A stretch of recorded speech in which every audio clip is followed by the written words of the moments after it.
Good morning.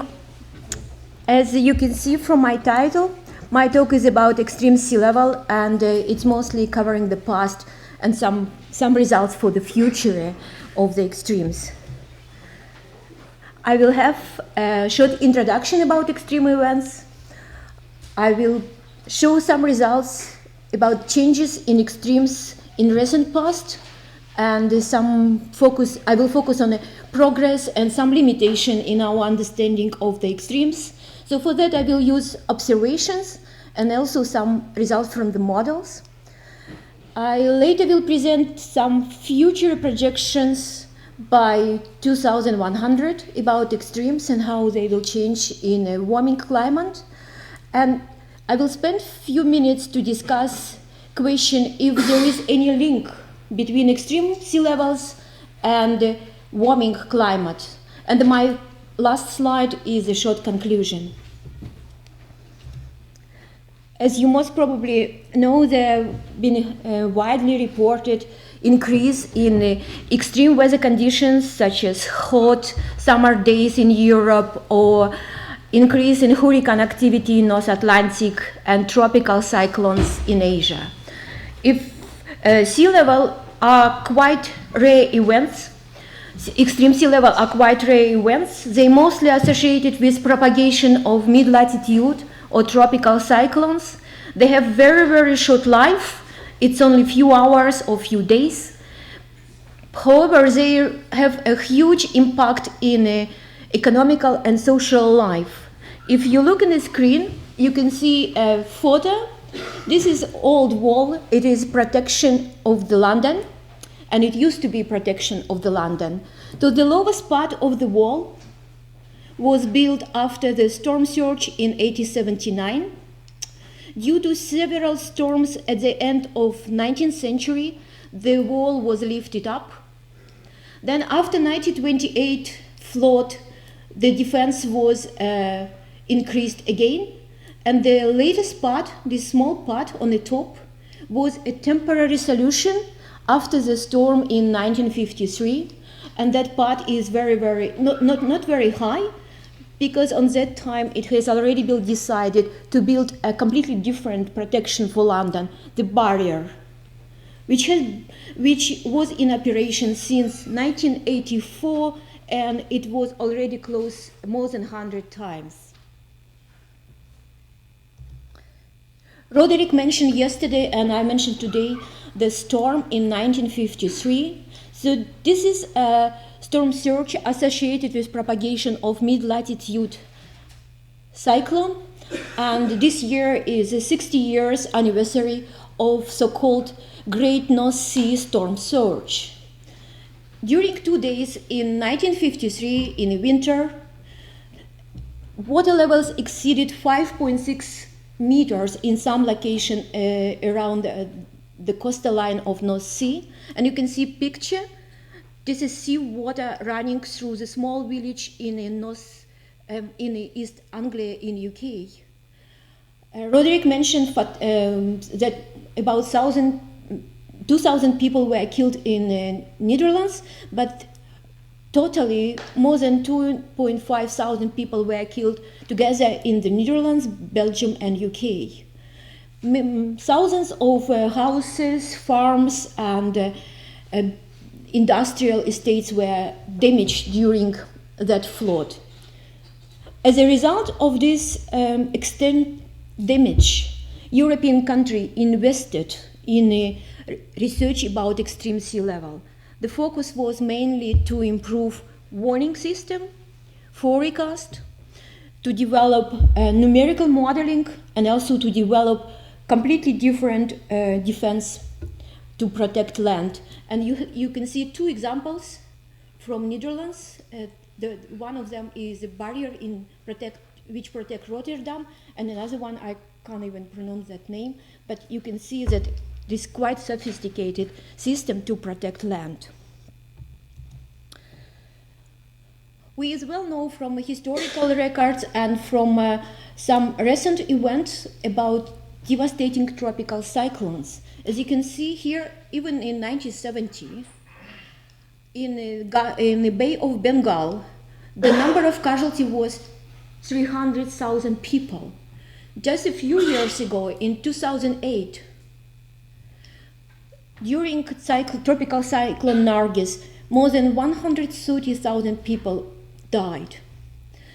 But I would like as well mention that even countries with quite sophisticated coastal defense and most probably most advanced forecast system and numerical modeling are not safe from the damages. So as you remember, Hurricane Katrina in 2005, the total damage is more than 100 billion United States dollars. So that's mostly was my introduction about huge impact of short-lived extreme sea levels to the society life and economical life in those countries. So what do we know about extremes?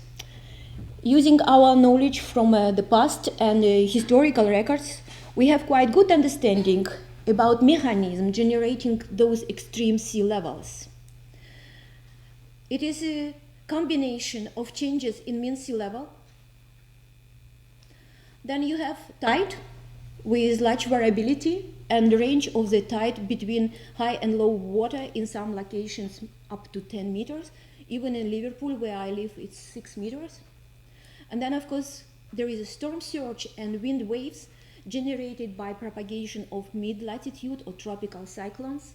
It is a low-pressure system with intense wind generating storm surge and wave. The wave mostly generated in the open ocean, far away from the coast, and when they reach shallow water, due to interaction with coastal bathymetry, they have amplification in the coastal area, and they actually contribute quite a lot to extreme sea level in the coast.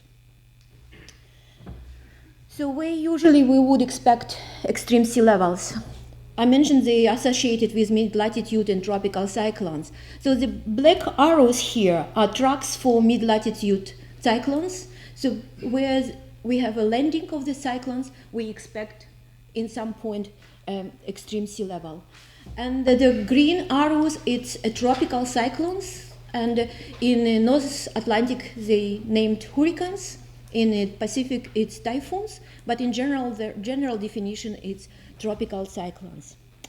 Another problem with extreme events, which make everything much more complicated than just mean climate, it is that we have very little information about extreme events. They happen not very often.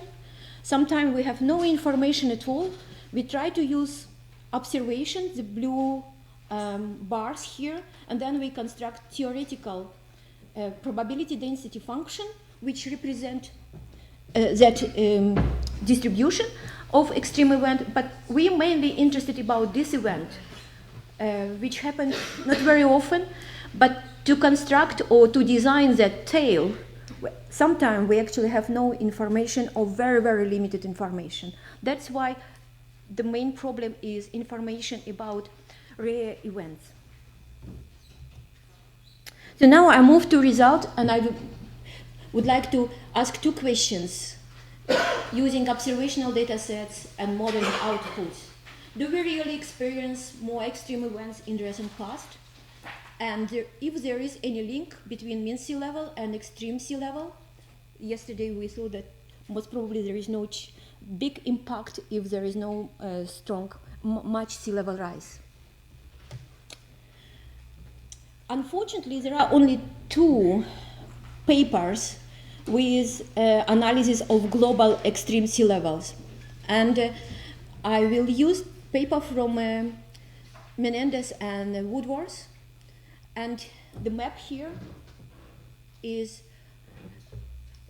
representing information about extreme events we know from tide gauge high frequency data. And as you can see here, that the red dots here, red color here, is a limited number of time series with information more than 60 years. The blue color, it's at least 15 years of observations, but it is only from 1970. So I will use this map to make a point that, in general, to make conclusion about changes in global scale, we have a quite lack of representation, very limited data in the Southern Hemisphere, most data in the United States, in Europe, in Japan, and Australia. And as you can see here, like Bay of Bengal, we have very, very limited data. And on the top of all this issue, there is a problem with, even if we have long-term time series with high-frequency data, there is issue about data being non-homogeneous due to development of coastal defenses, due to development of harbor and other activity in the coast.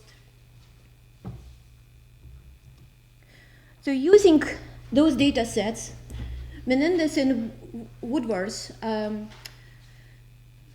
estimated trends in extreme sea levels. If you look in a picture on the top, this is a trend in a 99th percentile of sea level. And the red color is a positive trend and the blue color is a negative. So as you can see, we have quite many red dots on the top plot. So in general, the conclusion is that yes, there is a trend in extreme sea level in a global scale since 1970 from available data. However, if you look in the bottom plot, they remove mean sea level from those time series.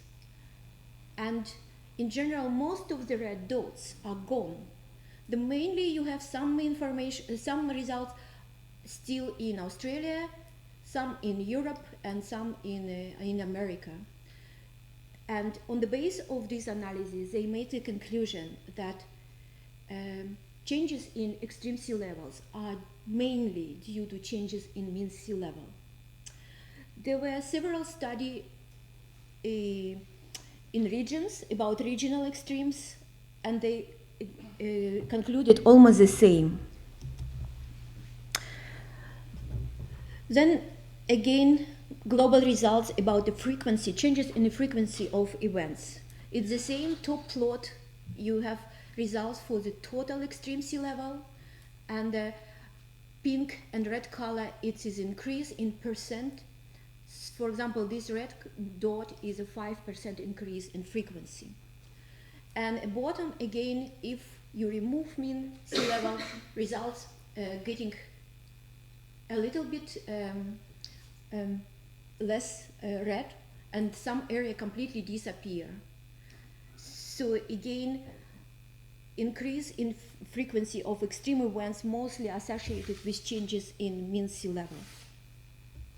So now I move to regional extreme sea levels, and we have much more publication because it's easy to access to observational data, and of course we could use results from the models for regional extreme sea levels. And here is an example for paper by Marta Marcos and her co-authors. And this is a study about changes in extreme events in southern part of Europe. And they have similar conclusion about trend in extremes and the frequency of extreme sea levels. And here in that plot, they analyze relationship between extreme sea levels, their mean, the top two plots, it's a mean, then 99.9 percentile from observations and models. And then if you remove mean from 99.9 percentile, you have reduced correlation between NAO and extreme sea levels. So that's example of regional study about extreme sea levels. To summarize about past, the questions were, do we observe more extreme sea level in the recent past? Yes. Since 1970, with some limitation of available observational data sets, we could make conclusion that there is increase in extreme sea level globally. However, if we look if there is any link between mean sea level rise and extreme sea level, the most studies suggest that increase in frequency of extreme sea level is mostly associated with changes in mean sea level. Just some study in Australia and part of Europe and United States show still extreme sea level trend, even if we remove mean sea level. So now it's about prediction. And I put here that quote, that prediction is very difficult because I think projections for extreme sea level are in very initial stage.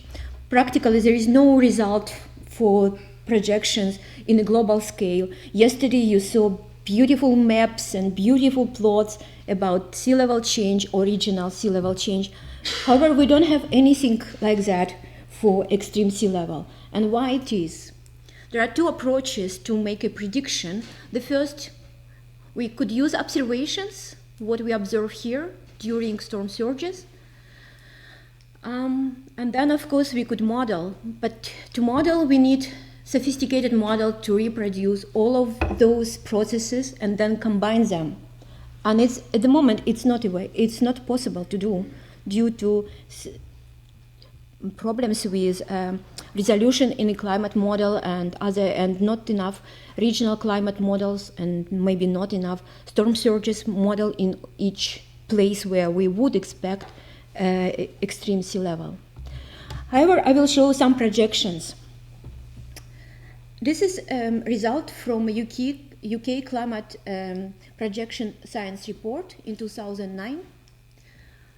And that figure is about relationship between sea level rise and changes in return period. So the red color here is a runs ensemble mean for storm surge model run for southern part of UK. And as you can see, if I choose 100-year return period and put that blue line here, I will have something like 1.3 meters. So the green line here is the run of the same model, but with very modest scenario for like 1 degree increase in temperature. And you can see quite small changes. However, if you look in changes in return period, the events which were 100 years now will be every 40 years. And if you use extreme scenario, 2 meter sea level rise, so event which usually would be observed only 100, as return period 100, you will have almost every 2 years. So that's conclusion about importance of sea level rise and changes in return period.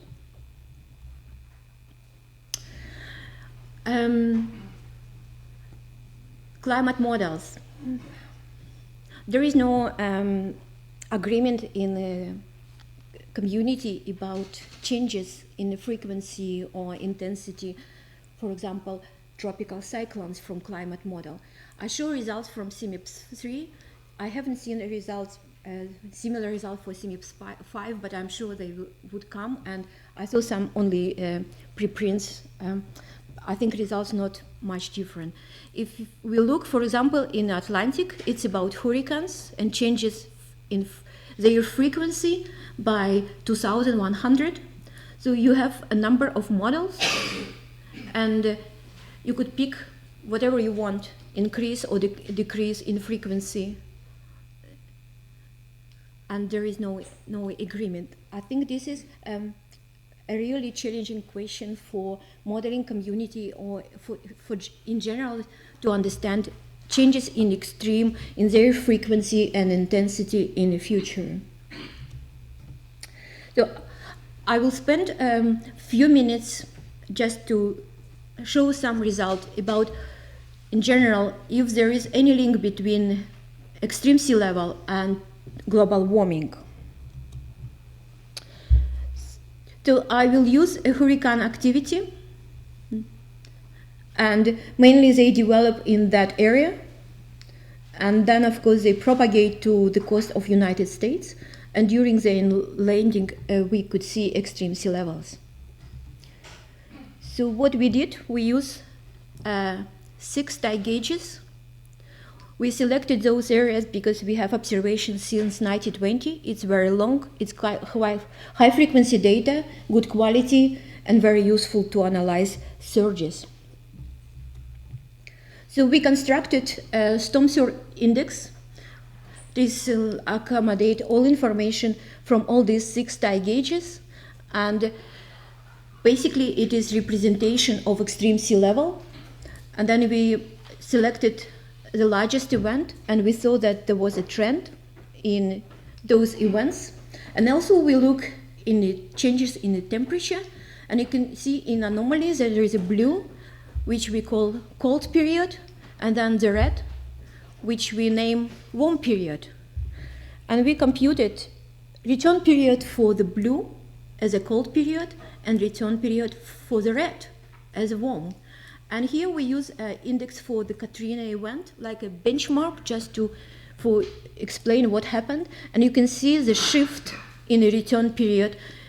In a warm climate, we have much more Katrinas than in a cold climate.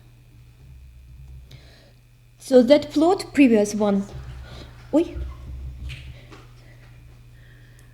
the difference between return period for different time introduced non-stationarity, and we decided to use GV distribution. But the way usually it's used with 3 parameters, but we decided to introduce those 3 parameters as a function of temperature. And we look for sensitivity using observations. So we use our observed temperature and constructed that relationship between return period in a cold climate and a warm climate, and you can see the changes in return period. Then we made a projection. For example, if we have a 1.2 degree warming, you can see changes in return period. This one is constructed on the base of observations, and that one with increase in temperature 1.2 degree. And then finally, we use model runs and RCP 4.5 scenario, and temperature from downscaled from those model runs, and we calculated number of Katrina events, the red color, as a result of changes in temperature with RCP 4.5, and you can see that we have increased almost 8 times.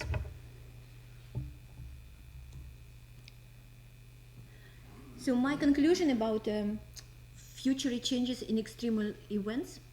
So extreme sea level will change by 2100 due to changes in sea level. There is no agreement in increase or decrease in tropical cyclone activity and changes in mid-latitude cyclone tracks. And some empirical models suggest there is an increase in hurricane activity and a doubling of Katrina event during 20th century, and as well with temperature changes 1.2 degree, we could expect up to 8 times increase in extreme sea levels like Katrina magnitude events. Thank you.